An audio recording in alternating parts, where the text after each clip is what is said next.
So let's talk about why UNRWA has posed a threat to the Israeli establishment since its founding.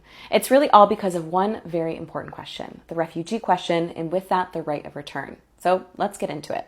In 1946, and in response to the massive refugee crisis created by World War II, the IRO, a predecessor of the UNHCR, was founded.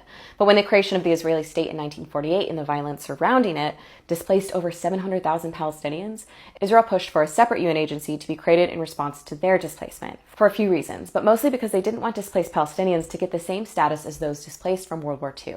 But still, the creation of UNRWA established the legitimacy of the refugee status of Palestinians, and with this recognition of displacement comes a right that has been codified in the UN Human Rights Charter in Article 13, which is the right to return to one's land or home. This right of return issue, which exists as long as Palestinians displaced in 1948 and 1967 are seen as truly displaced, is protected by the UN agency intended to serve them as refugees. So the notion that something may have been taken away that will need to be given back exists as long as UNRWA does. So this push to encourage countries to defund UNRWA, or Israel's decision to ban it, did not happen in a vacuum and are a part of a bigger plan to bankrupt the agency in an effort to not only starve Palestinians, but to get the world to forget about the Palestinian refugee question, and thus the Palestinian right to return.